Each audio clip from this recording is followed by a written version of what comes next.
So happy to see you so numerous there. It's really a pleasure. Dear Vice Rector of the NTNU University, dear Monica Wolfson, dear Director of the Library at NTNU, dear Anna Loken, dear participants, dear LIBER members, dear library friends. It is my pleasure and privilege to open the 55th LIBER conference taking place in Trondheim, and I am very grateful to the Norwegian University of Science and Technology and to the entire team for inviting us to have our major annual event, and for the first time, here in Norway. I know you and your team, Anna, have been truly committed and dedicated to the success of this event. Thank you so much for that, as well as to the LIBER team under the supervision of our new Executive Director, Alexander Hasgard. The theme of the conference this year is quite ambitious.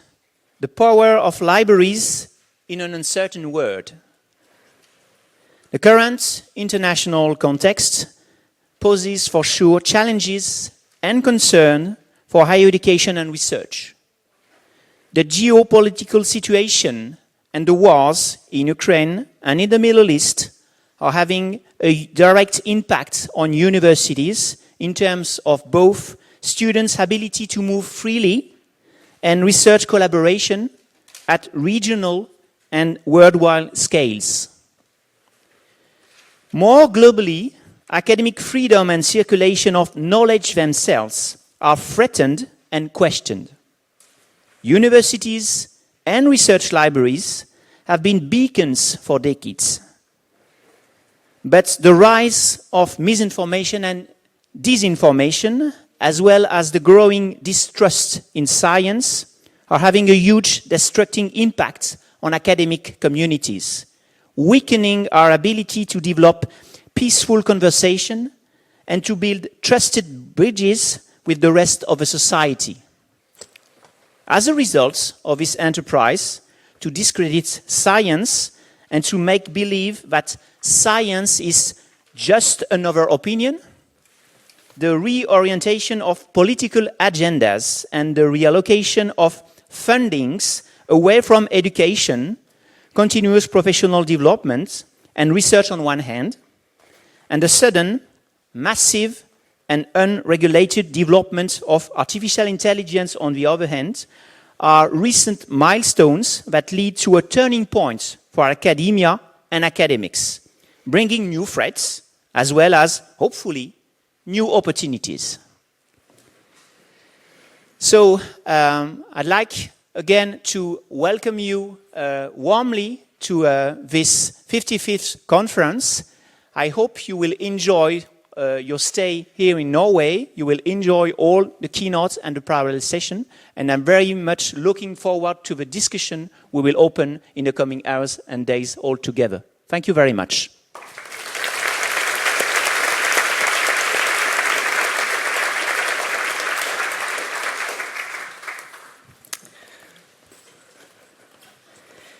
So dear librarians and library directors, dear guests and colleagues, thank you so much for the kind invitation and the opportunity to be here today. My name is Monica Rolfsen and I'm a pro-rector at NTNU. So it's a great honor to welcome you all to NTNU.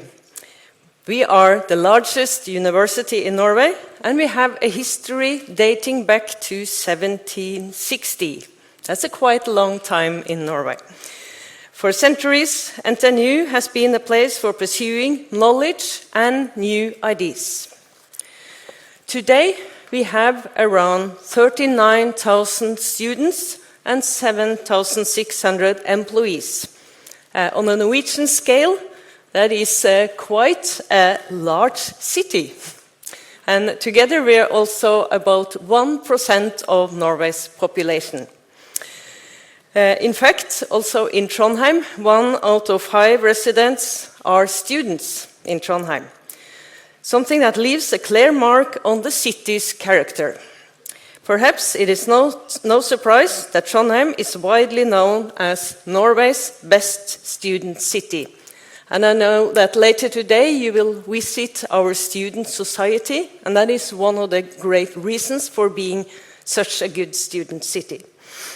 Right now, many students have left Trondheim for their summer holiday, but I can assure you that the atmosphere is truly magical when they all return back in August.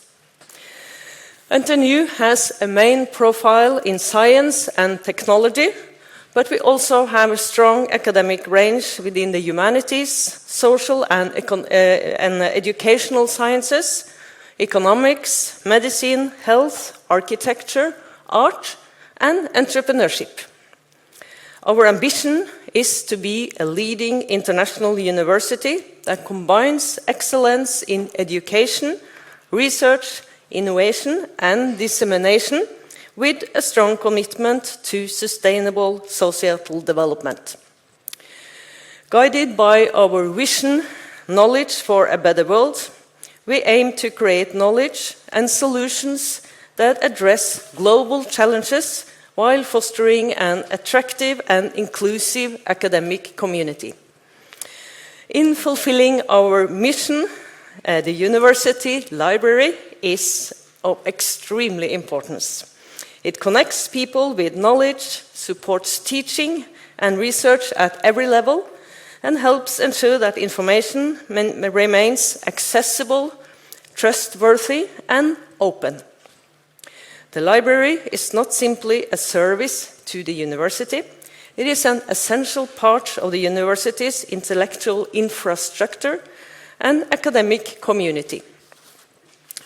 I'm sure you will all agree when I say that the library is the heart of the university. You agree? Yes? So this LIBER conference is an opportunity to highlight the important role of the university's libraries. I wish you all the best for the conference. Thank you for being here in Trondheim. Thank you for the important work you do every day in supporting students, researchers, and the society. So I wish you a successful, inspiring, and enjoyable conference. Thank you so much.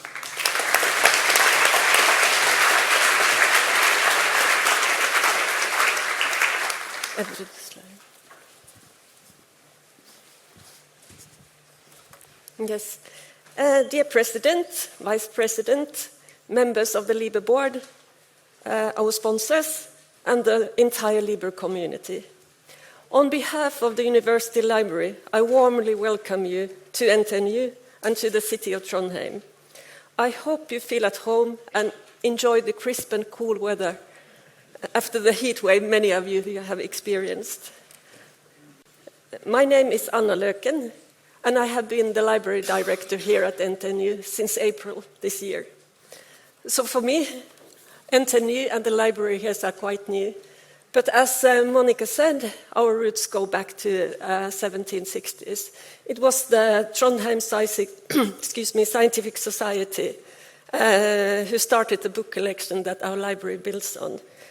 Our library still continues to take care of the society's valuable book collection as part of our mission. Today, our library operates in 14 locations in 3 different cities. And the library employs roughly 110 employees who cover the full spectrum of library services, from traditional knowledge organization to publishing support, research, data management, and artificial intelligence. And of course, we are there for our students, contributing to their well-being and to inclusive and dynamic learning spaces. One of our main projects at the moment and the years to come, it's called NTNU Unified Campus. The project aims to move several of NTNU's activities here to Gløshaugen. It's the area we are in right now. We have campuses around the city, so we want to collect them closer together. And the historic main building will be revitalized and extended with a new wing that will house a new beautiful library. So we are looking forward to that. I mentioned the heat wave because it relates directly to the theme of our conference, the power of libraries in an uncertain world. Climate change is one of the main drivers of the unrest we are experiencing. But climate is not the only thing that's happening. Many Western nations, which we have long taken for granted to be open and democratic, are now facing new political winds and social turbulence. So in this world, libraries form a part of the infrastructure for free speech and free expression. We provide independent meeting places and forums for public conversation and debate. We are safeguarding information sources that connect us both to our history and to our future. And by ensuring access to reliable information, librarians and libraries act as counterbalance to misinformation and rising censorship. Finally, I would like to thank the program committee for the highly relevant program from this conference. The work research libraries do on the conference topics is vital today. And I hope that we have succeeded in creating a welcoming setting for this conference. And I would like to thank the organizing committee for the hard work you put in. I hope the conference provides a setting that supports productive conversations about the role of libraries in our changing world, and that our discussion make us stronger as knowledge professionals and institutions that uphold and advance democratic values, independent research, and academic freedom. Good luck with the conference, and thank you.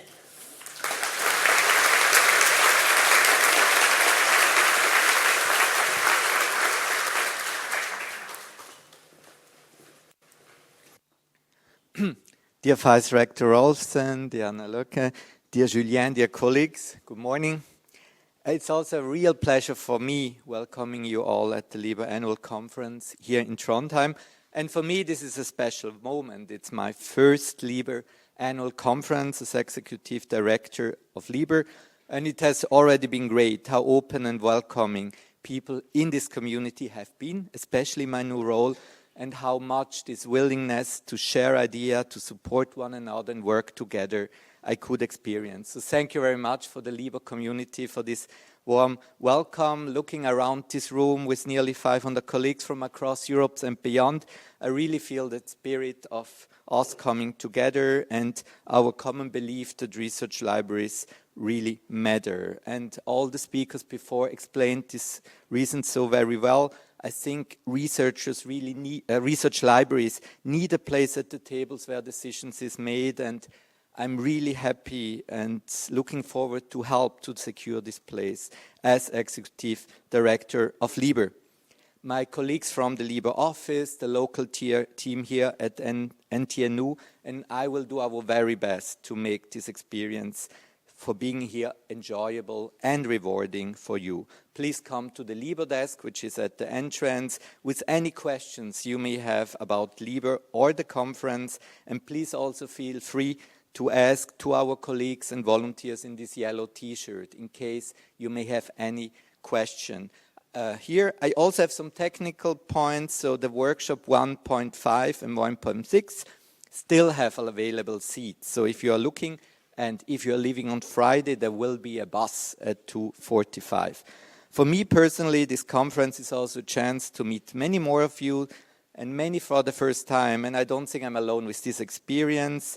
It is an opportunity to connect with old friends, make new ones, and find new ways of working together and develop some new and ambitious and bold ideas for the future of research libraries. Before we begin, I also would like to thank my predecessor, Martin Prank, who is also here, because much of the preparation... Yes.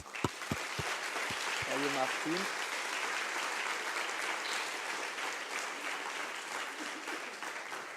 Because I'm really happy to actually be here with a perfectly prepared conference by Martin and the LIBER team, which is, of course, a really good start. And I also would like to thank my board for all the trust you have placed in me and helped me in the first months.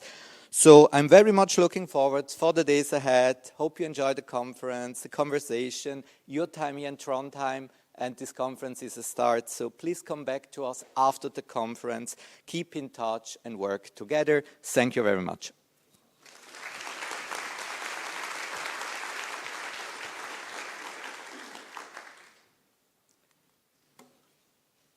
So now, actually, I'm replacing our Secretary General, Anja Smith, who unfortunately could not be with us this morning, but will join us later in the conference. So now she asked me, and she made me a perfect script, really, to guide you through the voting process, which is also part of our annual conference during the meeting of participants. So we will hold elections for the LIBER board. Now it should work. Yes. So we will hold elections for the LIBER board. And the LIBER board consists of the president, as you all know, the vice president, the treasurer, and other board members. Following 4 vacancies this year, 3 positions will be filled by election during this conference. We have 6 candidates. If I may mention their name, it's Claudia van Oppen from Maastricht University of the Netherlands, Jerzy Lesniewski from Wrocław University of Science and Technology in Poland, Katja Helske-Keinenen from the National Library of Finland, Liz Jolly of University College Cork in Ireland, Salomé Roy, who is at CERN in Switzerland, and Thomas Chimbaud-Petitjean from ANSIP in France. If not done yet, I encourage you to watch the candidate's introduction. Each candidate has a video on, and you will find it in our LIBER website. So now a few practical points about the voting procedure. So the voting takes place in closed ballot. If you are the official representative of a LIBER member organization, please collect your slip at the LIBER booth. Mark up to 3 candidates with only 1 vote for the candidate, so you cannot have 3 times the same name on the slip. Return your completed voting slip to the LIBER booth, and please do so before 9 a.m. tomorrow morning, Thursday. And 9 a.m. is really in bold, so this is really the last deadline. Then we are also, so these are the cards. So we are also looking for 3 tellers to count the votes on Thursday morning from 9 to 10. If you would like to volunteer, please add your name. Please mention your name at the LIBER booth. Your help would be absolutely appreciated. So already thank you very much. If you're interested, if you have questions about what it means, please also come to the booth. During the meeting of participants, we are looking also during the meeting of participants, you will also need your voting slip to vote on several agenda items, including the approval of the annual accounts and other matters. So finally, please remember to collect both your voting slip and your flashcard before the meeting of participants. They will be checked at the entrance. The meeting of participants, and this is where it takes place, the meeting of participants is open only to official representatives of LIBER member organizations. It will take place on 2nd of July from 1:30 to 2:30 p.m. in the Natural Science Building, room R1. So this is a lot of information. Please come to our colleagues at the LIBER booth for any question, or talk to me or anybody else from the Secretariat. And with that, thank you very much and enjoy the conference.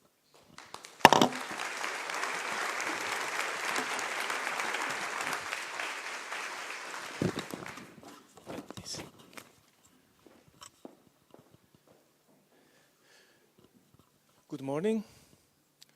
Good morning. Kalimera. Dear Pro-Rector Rolfsen, dear Director Loken, dear colleagues, on behalf of the Conference Program Committee, I would like to update you on the program, what you will see during the next few days. Can we go to the next slide? So this is an overview of the submissions. We received approximately 240 submissions from 43 countries all over the world. Apparently, most of them come from Europe, but no, closer, sorry, apologies. Which is among the highest numbers in recent years.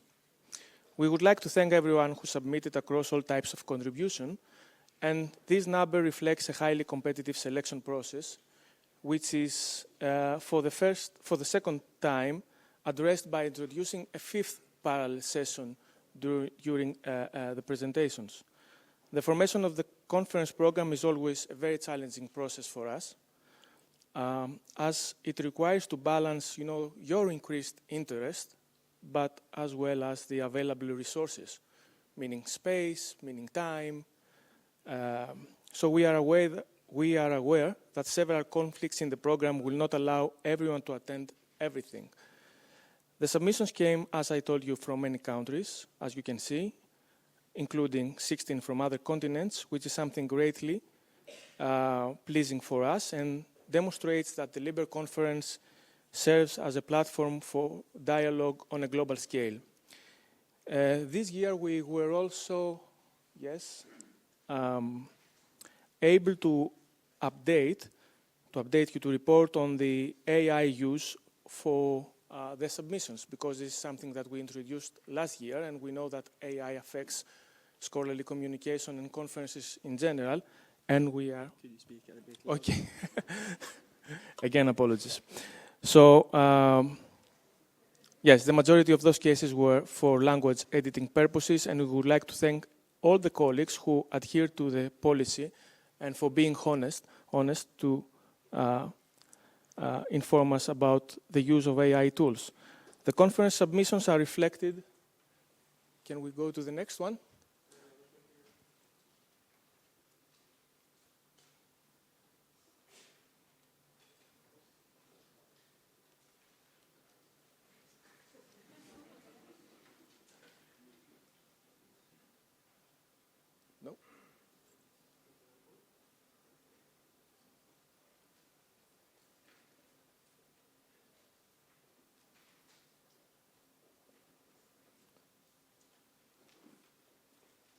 This one.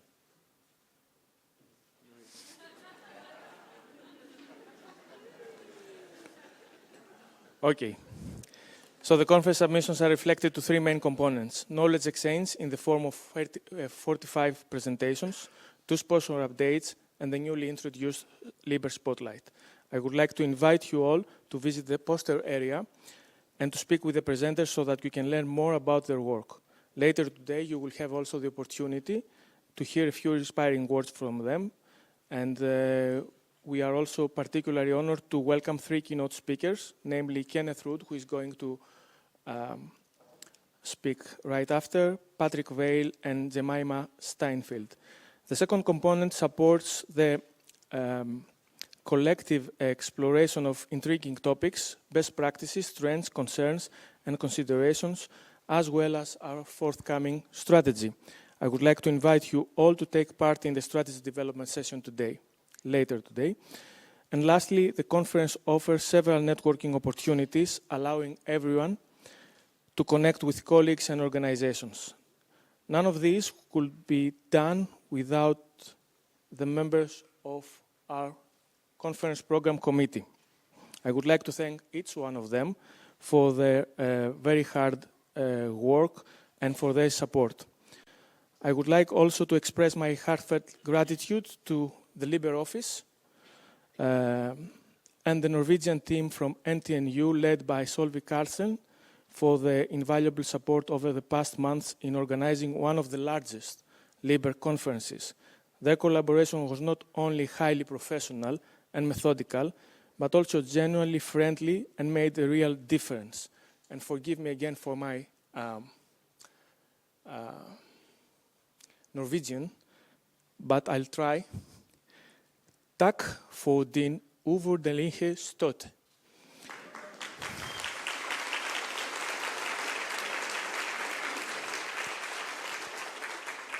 This is the outline. During the conference, you will have the opportunity to learn about the next parts, the next stages of the conference through the screens. There are all over the place screens that you will see the forthcoming sessions. And now I would like to invite our steering committee chair for upskilling the library workforce, Dora Khalidi, in order to moderate the first keynote speech. Thank you.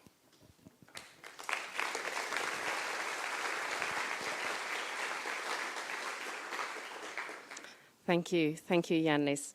So, welcome everyone, welcome colleagues. I think it's a great pleasure for all of us to be here. I would like to introduce our first keynote speaker. Dr. Kenneth Ruud is Director General at the Norwegian Defence Research Establishment, where he joined in January 2022. He holds a PhD in theoretical and computational chemistry from the University of Oslo.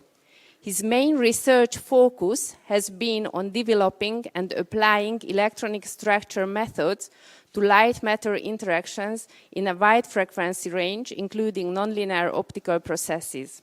He has partial leave from his position as a professor of theoretical chemistry at the University of Tromsø, the Arctic University of Norway.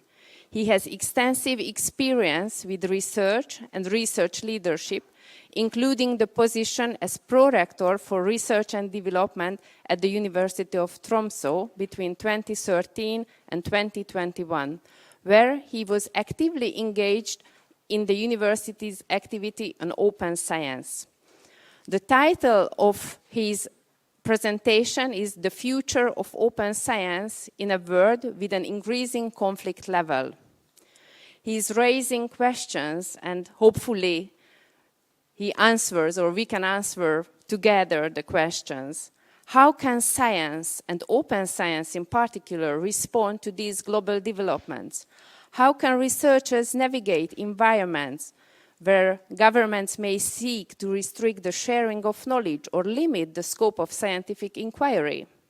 And how can open science help safeguard scientific integrity and contribute to sustainable development in an increasingly complex geopolitical landscape? Please welcome Dr. Kenneth Ruud.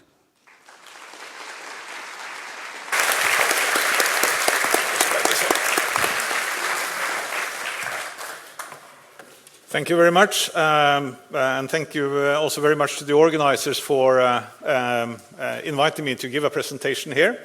I'm very much a strong supporter of libraries, and I believe that, as also was mentioned in some of the introductory comments here, libraries will be key in order to manage an increasingly complex world. As was mentioned, I switched to the Norwegian Defence Research Establishment in 2022, 7 weeks before the large-scale invasion in Ukraine, from a university that was very strong on open science. But to be clear, it's also in the mandate of Norwegian Defence Research Establishment that whatever we can publish which is unclassified or shouldn't be protected, information that should be protected, it's still open science that is mandated by the Ministry of Defence for us. So that is still within the limitations of keeping secrets, which happens when you work in the defence sector, something that is important to us as an institution. I want to start with this picture. Sorry, now I have this one, of course. Yeah. Okay.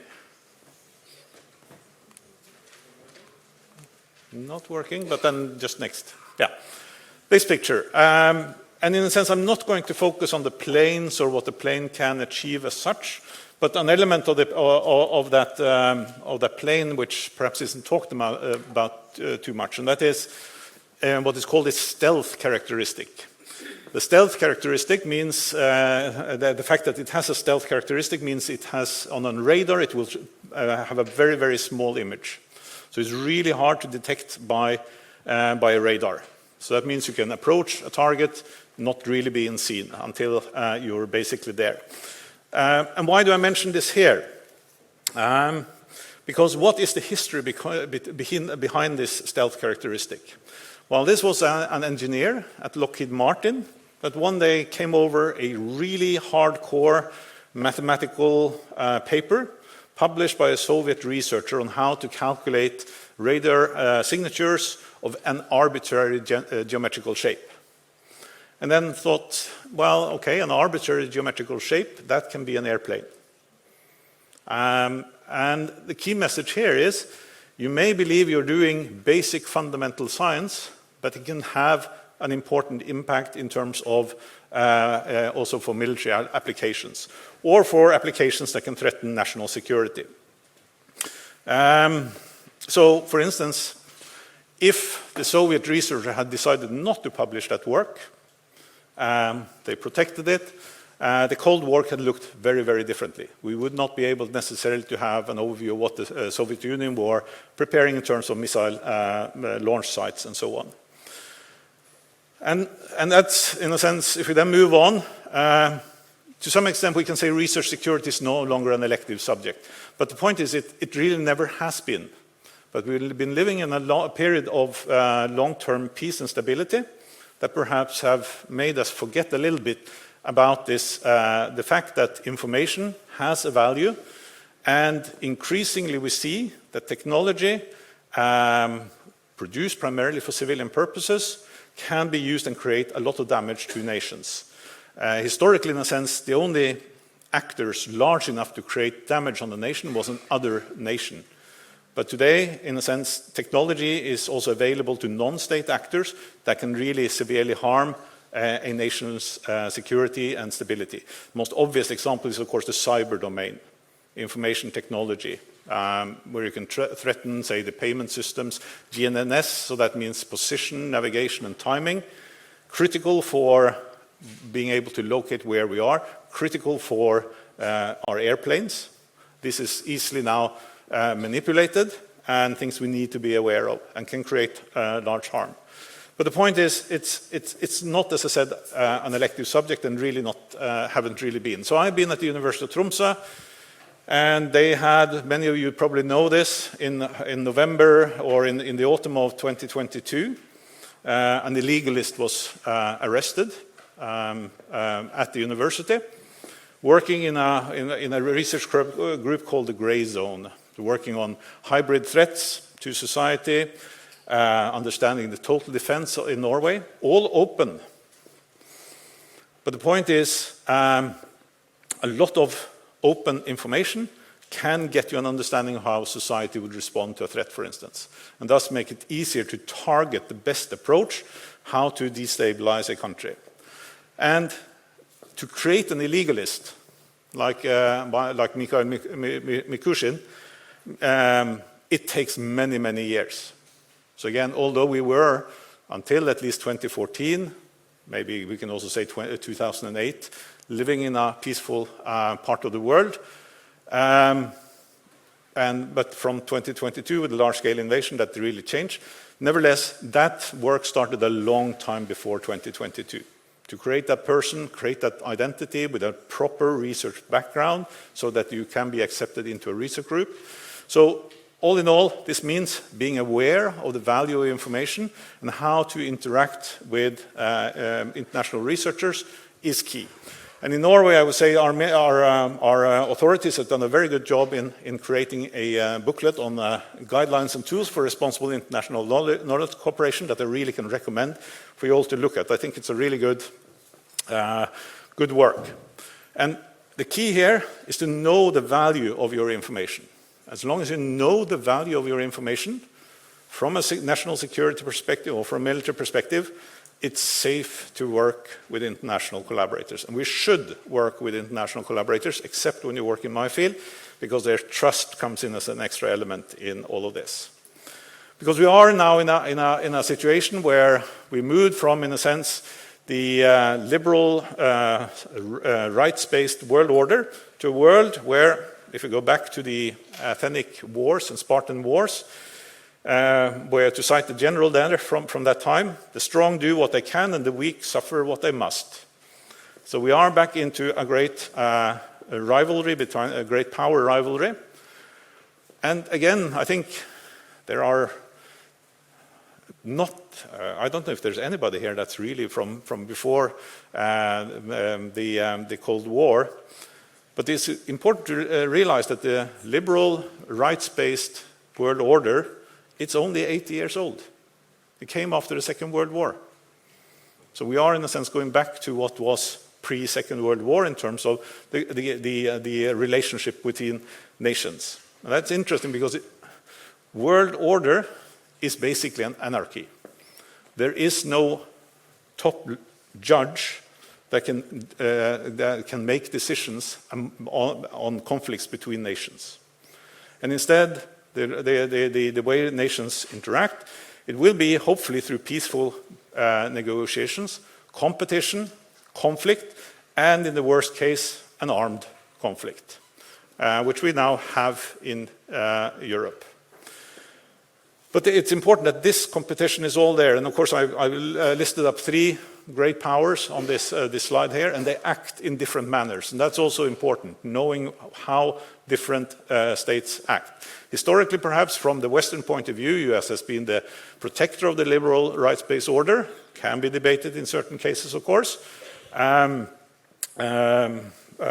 China works in a very, very different manner. Here it's soft power using its influence. It's quite clear, although we have, in a sense, been in peaceful relation with China, that when Norway gave the Peace Prize to Liu Xiaobo back in 2010, China used their powers. They stopped importing goods from Norway, and that was a way of trying to make Norway change their opinion on this. Well, of course, keeping in mind the Nobel Peace Prize has nothing to do with the Norwegian government.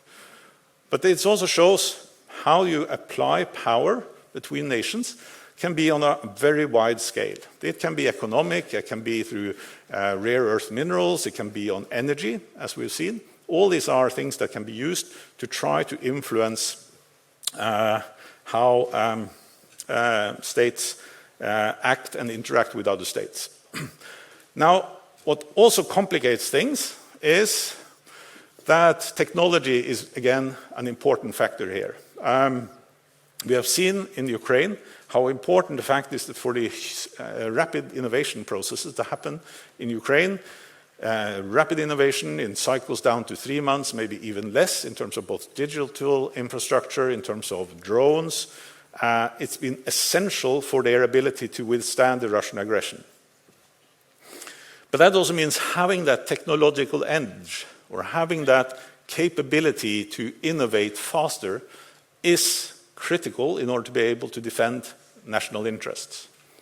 And that's again where things start getting complicated, because we all, and I'll take a slightly more positive view in a moment, the world we have today is to a large extent also a result of sharing of information. So sharing of information is and will be important and something we should protect. These are amongst the values we actually want to protect, and we mustn't really give up on keeping the values in mind, so that we actually keep our nations the way we want them to be, and liberal and free. And I already hinted a little bit about this. There is also the fact of technology democratization. The fact that now drones can apply quite significant damage to somebody. That means that from a state act, it's not only states anymore that can impose damage, it can also be non-state actors. And that means you can get what is called crime as a service, which of course makes attribution difficult. Is it actually an act of war, be it hybrid or be it a full-scale war, or is it just terrorism or crime? And that again makes things very complicated. But also means protecting valuable information and competence is critical in order to be able to make sure we can protect our nations and our democratic way of life. And this is, now I'll spin a little bit, this is the last bleak slide for a while, and then I'll go a little bit more positive here. But this is a foresight conference that we held in 2022 on what would be the war fighting of tomorrow. And as you say, by 2035 at the very latest, it's reasonable to assume that everywhere will be a battlefield and everything will be a weapon. I would say we are there now. We see it obviously in Ukraine. It got some media attention, but there are constant attacks below the threshold of active warfare. cyber attacks, sabotage, but is it a state actor? Is it a non-state actor? All these are questions that make it uncertain. How close are we to actually a war? Okay, and all this leads into the fact that we are in a geopolitical technology race like we were during the Second World War, during the Cold War, where technology is one of the ways a state can have power. And this shows, in a sense, the number of published articles in science and engineering and also the citation rates of these articles. And of course, you can see that China has been very much on the race. And if you go, this is only leads until 2023. But you have more recent reports saying China has passed the US, both in terms of number of publications and in some extent also quality. This is actually a good thing. This is what we wanted. We wanted to develop the world, other countries, increase the level of life standards by by sharing information, by sharing technology, by sharing competence. But what we perhaps didn't think about is that this can, of course, when we reach a certain point, also be used against us. And we have seen, I mean, in the conflict now in the war with Iran shutting down the Hormuz Strait to stop the supply of oil, China using rare earth metal and restrict the export of those as a means of meeting the tariffs that the US imposed on China. And the tariffs didn't last long when suddenly you couldn't get the rare earth metal you needed to the microchips. So there's all these kind of power battles in terms of resources, and whether this is, it's definitely part of a conflict or competition, or competition is perhaps better than a conflict, but it's quite clear that these are elements in the way states interact with each other. And then having that advantage, either be these resources, be this technology, we see it very much with AI. We have, of course, the discussion also in Europe, our dependency on American technology in terms of AI, and the Anthropic, OpenAI, so on. How much can we rely on those services being there when things start getting difficult? And that is a question we need to think. And that is also where we as a society need to start thinking, what are we willing to pay, potentially, for that security of having control?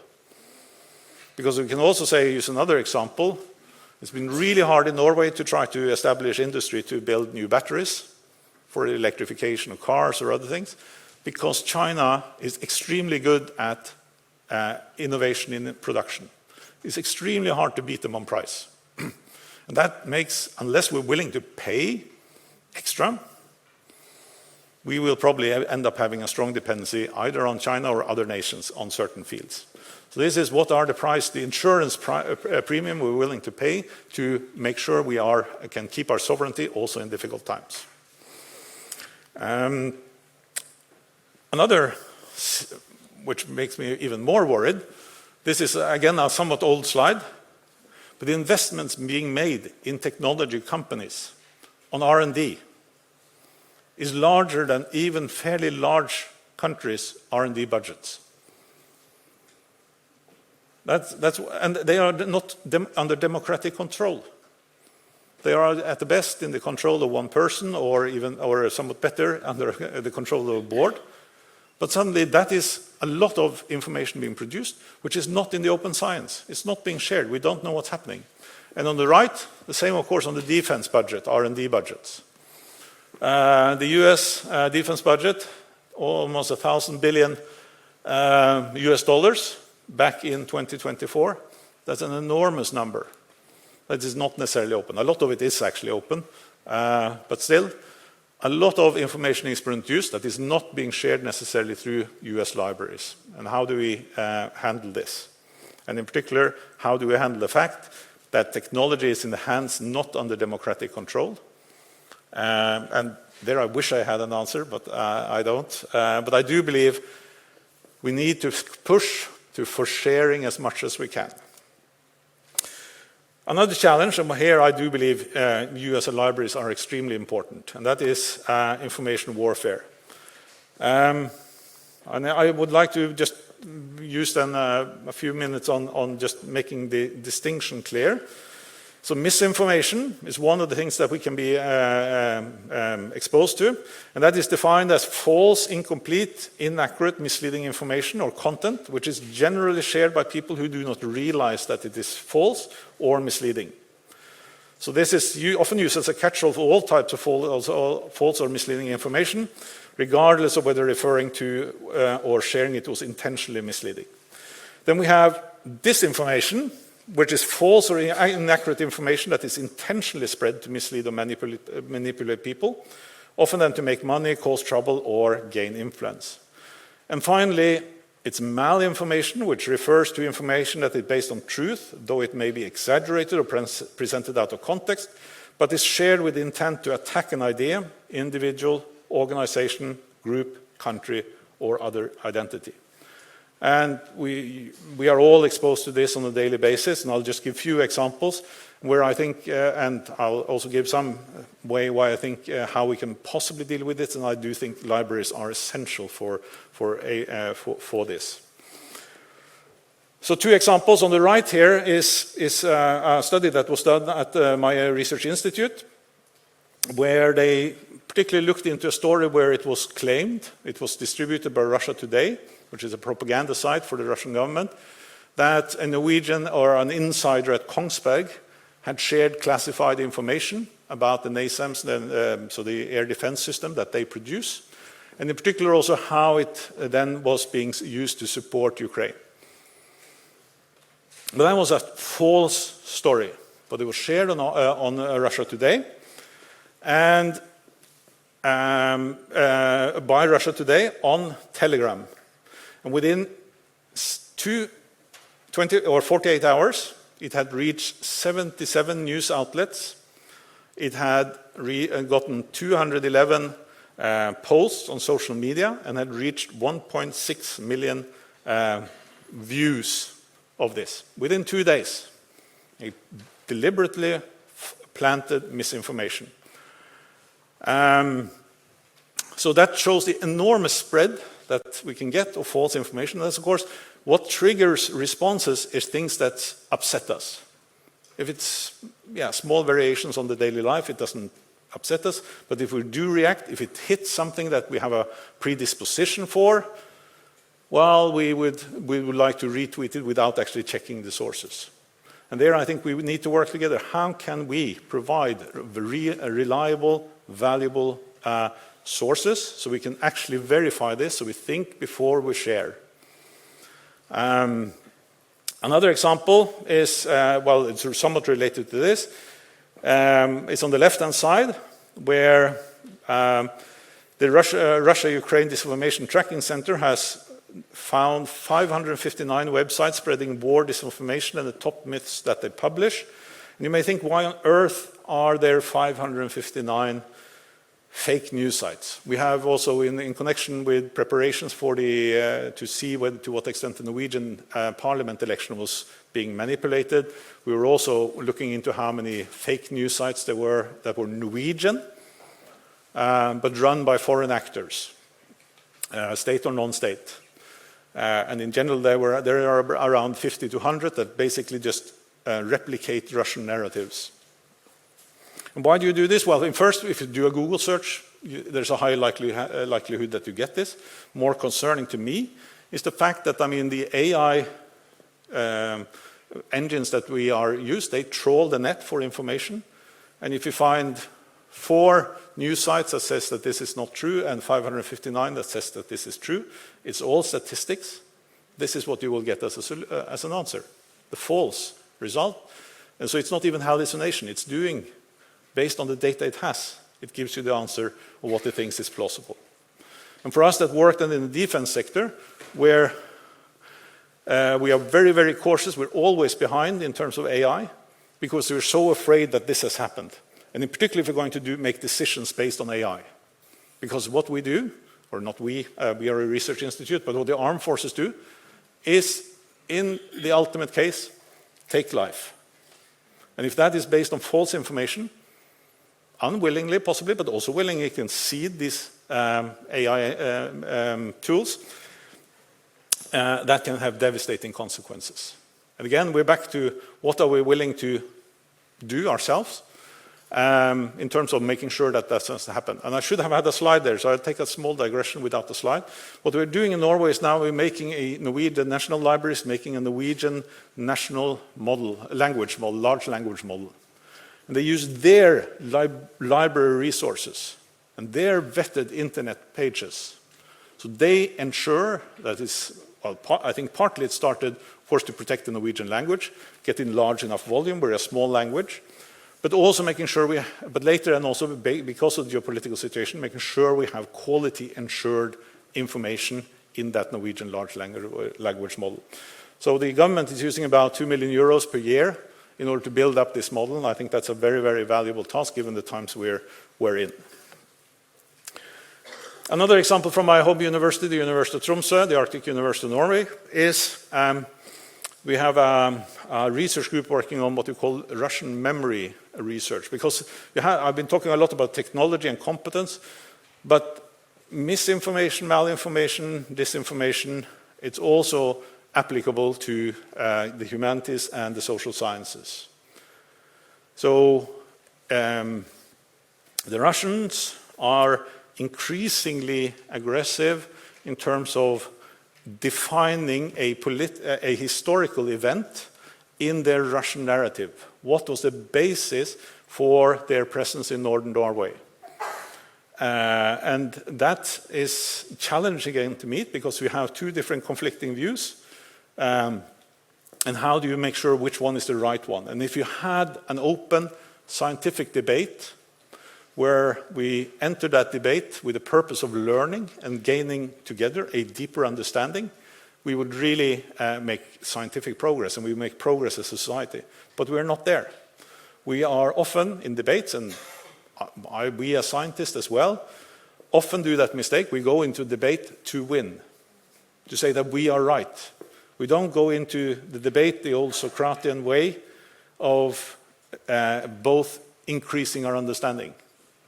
And that I think is important that we take with us, the fact that we should try to go into debates not with the purpose of win, but with the purpose of gaining additional understanding.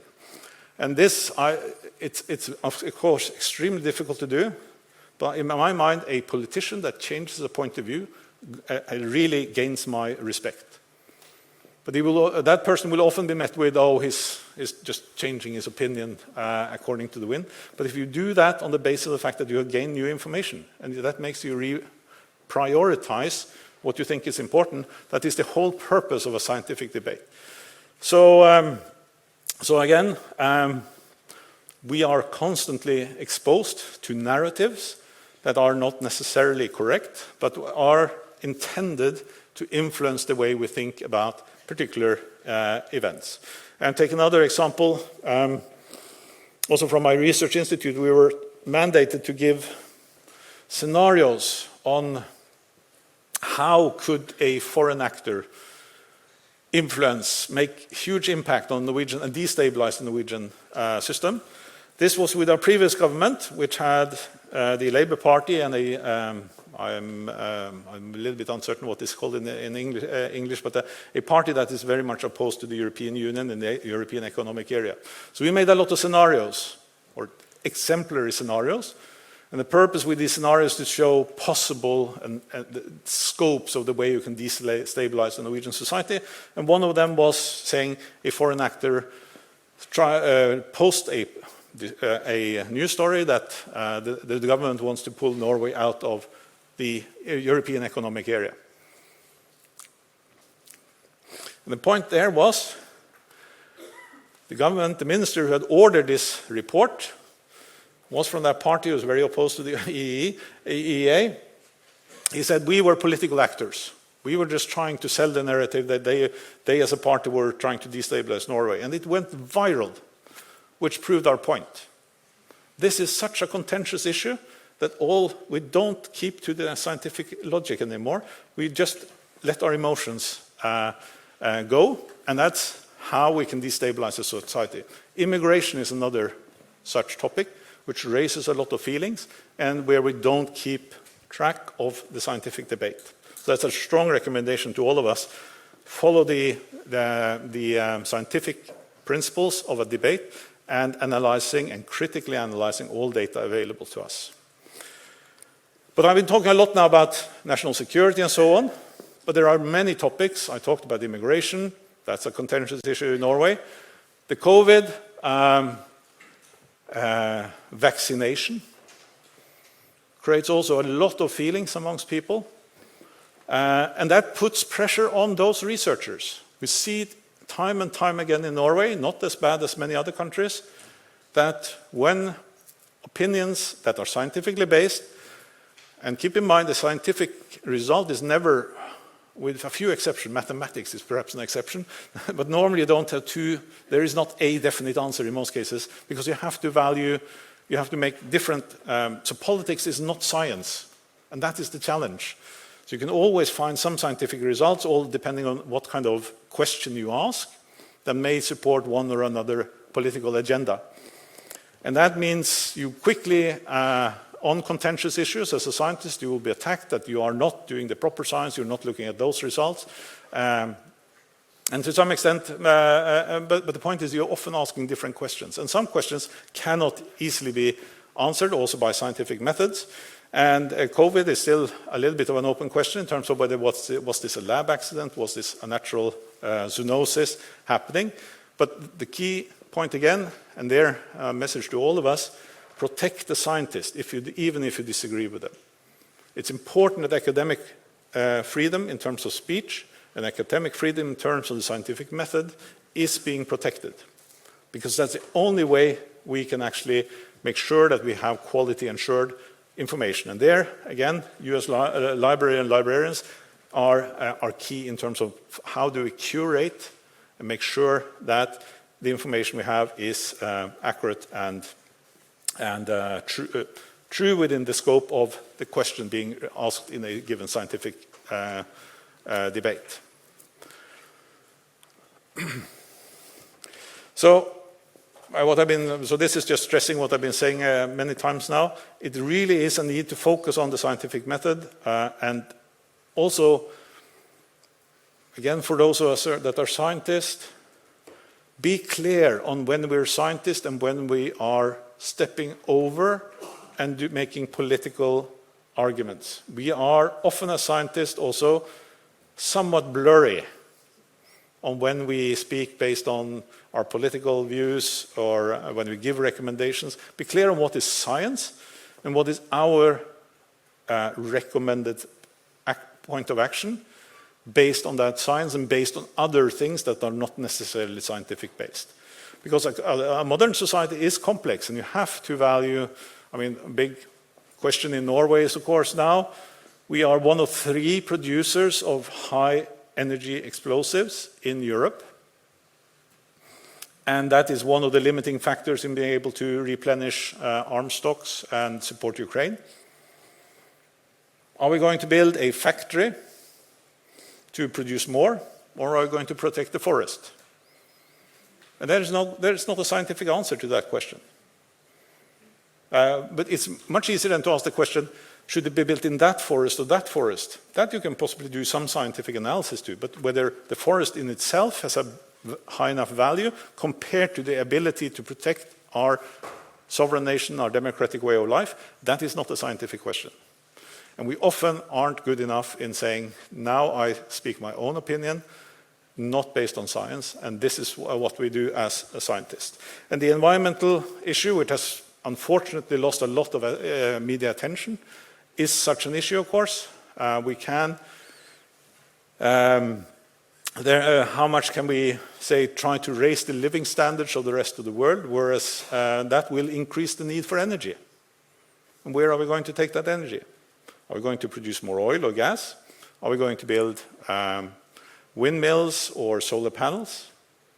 If we're going to make the rest of the world have the same energy usage as we have in the Western world, Europe, we will have to, and do that by solar panels, we will have to fill Canada with solar panels. If that is our method of choice and the only method of choice. But the alternative question is, how can we reduce our spending of energy? Again, now, there are, but the point is, be clear on what is science and what is politics. A little bit now more directly about what is important role for you here, the scientific integrity I talked a bit about, but also the integrity of the scientific system. Because also it's also a matter, it was mentioned a little bit in the introduction here as well. We often been talking, I worked at the University of Tromsø, and I left there just before 2022. And as a University of Tromsø, the northernmost university in the world and the closest to Russia, we of course use science diplomacy to try to bring the Western perspectives to Russia with the hope of bringing it into a democratic point of view. But that's an interesting way of phrasing it. And I went to a course earlier this year, and there was a former British foreign minister who was then quoted on saying, "Diplomacy is the art of having somebody else have it your way." And it is kind of true. But we like to think that diplomacy is the art of being good negotiation and it's for the benefit of all. No, it's for the benefit, you do something because you want something. Again, where are we on that particular scale? So in a sense, when I say we use science diplomacy to influence Russian scientists, it's based already on the value that our system is better. That's also a discussion and a reflection we should have with ourselves. Of course, there is a reason why we want to have our societies the way we have, but anyway. I also put up, on that perhaps on the non-symmetric sharing of data openness. This is an interesting report I can recommend, Fox in the Hen House. It's the Select Committee on the Strategic Competition between the United States and the Chinese Communist Party, which shows what is called transfer of knowledge from the US to China. So these are projects financed by the Department of Defense, where Chinese students have been involved because they're open science projects or open non-classified projects. And that's an important thing also with the high technology. It's not necessarily, we can publish quite a bit, but some things are so delicate that you have to be in the lab to know how to do it. But that competence you then can take with yourself. But the point is then, also when you work with China, and as I said, if you know the value of what you have in terms of national security interest, it's perfectly fine to work with China. But there are other questions you should ask. Should we work with them in terms of human rights violations? There are minority groups in China that will not be treated well. The laws on data export in China is very restrictive. So if you do a project with a Chinese researcher and they do experiments in their country, they can't necessarily give the data to you unless they ask the government. Is that acceptable? Are we willing to do that for the benefit of working with the best, which might be the Chinese? So that's, there's also borderline. How much should we push the frontiers of society and science versus keep upholding some rights that we think are very important for us as a society? And this is one important message I want to give to you. I see occasionally that one says that the scientific system is broken. And there are reasons, I'm not going to go into this. Is one paper you can look up that basically shows there is now a huge increase in the number of paper mill products, articles being produced. This solid red color that you see on the upper left corner, that is the number of retractions happening in batches of more than 10 articles being retracted at the same time. Clearly showing, yes, these are paper mills. You see the upper right corner, that's a logarithmic scale. So basically means that the number of paper mill articles produced every year or doubles every 1.5 years. And you see the same with then de-indexed journals and with as a consequence of this. But if we say that the scientific system is broken, the article producing system is broken, then we have no standard left. Because then we basically say we can't trust science either. It's very important for me that you agree with me. We need to fix this, yes, but the scientific system is not broken. Somebody's using loopholes. We don't have good enough quality control. And you as librarians will have enormous importance in doing that. But the scientific system is not broken if we just uphold the values on which it is based. So we need to rather bring in the values than say this system is broken. Because then, if we do say we can't trust science either, then I think we truly are lost. And really, it's also then important that you as libraries can vouch for the products that you provide to scientists, provide to communities, provide to society. Because that is then critical as a gatekeeper of what is actually true. We also talked about another key is, of course, the reproducibility crisis. The article on the left there, it's a few years back, that's just in the COVID period, where it was actually noted that if, and this is, well, not necessarily reproducibility, the Ebola crisis in Africa could actually have been solved much faster if we had involved researchers in Africa in the process, rather than doing it from the West and telling them how to do it. Because then the technology is not necessarily there. And of course, we also see that the reproducibility is a problem. Many studies can't be reproduced. They are so specialized, goes back to what I said, taking the competence from a lab to another lab is often key. That you need to learn it in your hands is not sufficient just to have the instrument. And that is a challenge, obviously. Now, to take up from a defense perspective, I'll skip this one in the interest of time. From a defense perspective, this is actually a good thing. Because we often talk about what is called deterrence. What is deterrence? It's to try to show somebody that you have the ability to do something, defend yourself, without telling them how. That's in a sense what reproducibility is also in a sense about. You try to, or fake science, you try to give the impression you can do something, but nobody else can actually reproduce it.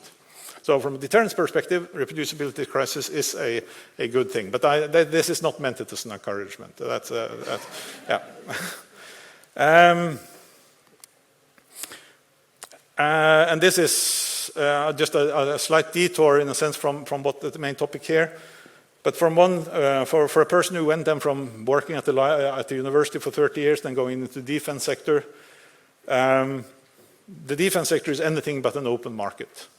Information has value, because I won't get any information unless I have something to give. And then again, we're back to the fundamental question: what is the value of the information you have? So I give the picture on the left with airplanes. What I illustrate there is Kongsberg is producing what they call the Joint Strike Missile. It's the only non-American missile on that plane. And we're able to do that because very few nations are able to do modifications on the F-35, because we as a nation have something to contribute, a unique technology. But that is important also for us as scientists, and I do hope you as librarians also can help us with that. Then the academic backbone, and I have that also with me from my academic career, is to share information. So you do, for instance, Arctic exploration. That's a research vessel of the Norwegian Polar Institute and also the University of Tromsø. But that's a highly contested area. Should you give away all that information, even though it's unclassified, or make it more difficult to get, and rather ask for something in return? So sometimes I do talk to the defense people to make sure, can we get something back for this in terms of actually increasing national security?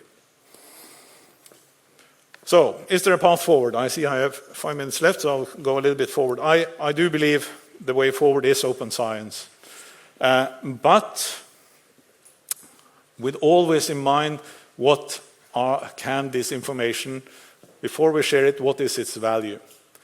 And this is difficult, because in a sense, understanding the value needs understanding how does the military think. And the way I manage to cope with this is, if in a conflict, wherever it be, in cyberspace, in space, in a battlefield, old-fashioned battlefield, would I be uncomfortable if my opponent had the information I had?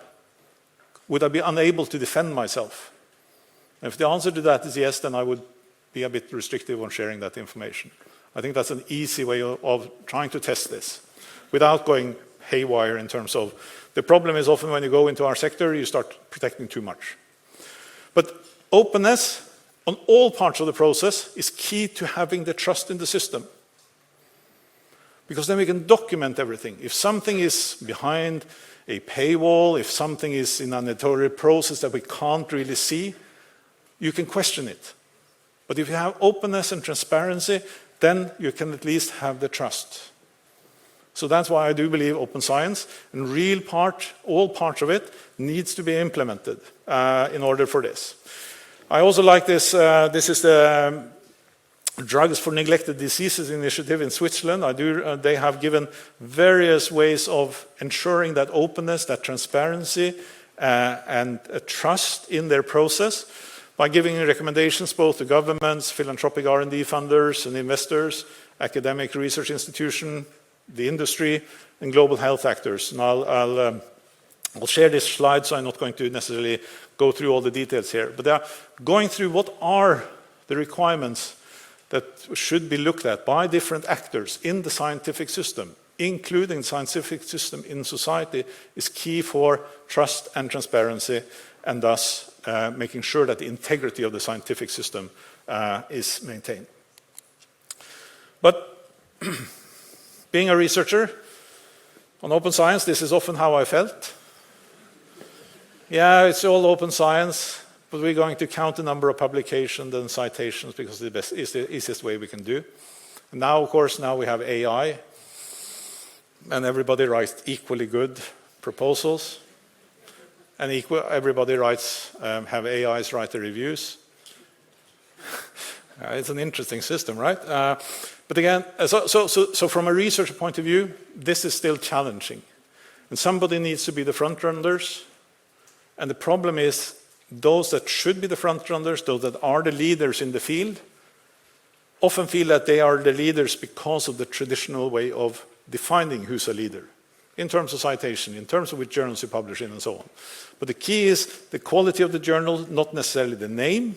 And again, transparency, openness, and US libraries helping us, saying this journal do have proper quality assurance systems, this journal does not, is key for us as researchers daring to move. And the problem here is not that we don't want to. The problem is science in principle is a community task to better the world through scientific exploration. In practice, it's a competition for money. And that is the dilemma we stand in. And I don't have a good solution, or I have some solutions, but they're probably not going to be implemented. I mean, I often feel the universities, when they get more money, they establish new research groups instead of improving the conditions for the existing researchers. And that's why you always need to compete, and they get more and more people who compete for the same amount of funding. So I would like to rather strengthen the working conditions for those already existing at the university, rather than necessarily broadening out the scope. But there's, of course, always new research questions. So I'll leave my concluding remarks in terms of what I see the future of the system, and then I'm very much looking forward to questions and discussions. Thank you very much.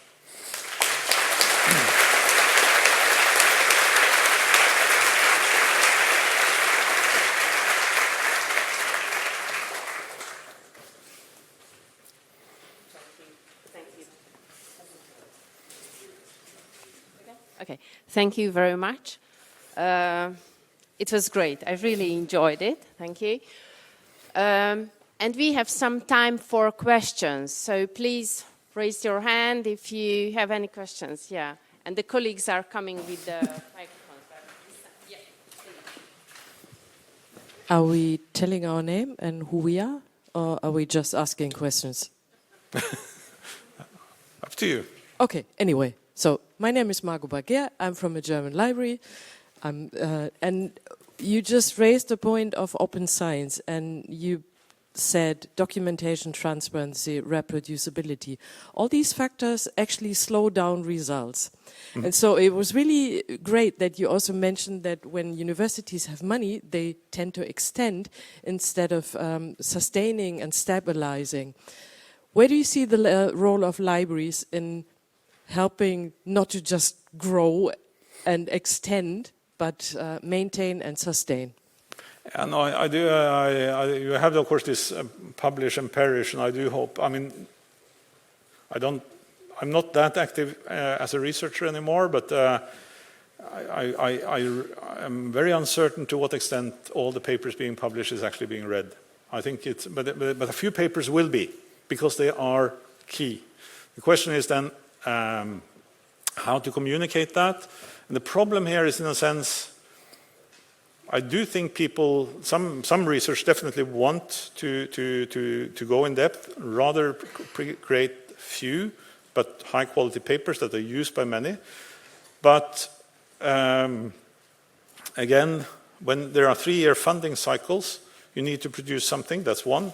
You need to show the impact. There's a lot of discussions now, and that is understandable, but it's a problem if the universities don't resist it, in my mind. That research, because of the huge investment made by society, it should have an impact on society. But the most impactful work are the ones that doesn't show in before 5-10 years. In my own field, we had this Journal of Chemical Physics, and the most cited paper in that journal, it was produced in the 60s. It didn't get any citations until about 1995, when the big computers came. And how do you value the impact of such a journal? And this is so it's not a question of libraries. I do think it's a problem with the PhD education. We talk about the PhD in Norway, at least, that we're producing PhDs for industry, but they are working with people who've never been outside academia, and they've been trained for an academic career. So everybody goes for an academic career. And that's when you start getting hyper-competitive. Yeah, no, I'm not sure the libraries is the one to try to slow us down, but but it would be good if you have some solution, yes, because the universities need help. Yeah. Okay, thank you. Thank you. Next one over there. Shall I come? Yeah. Oops.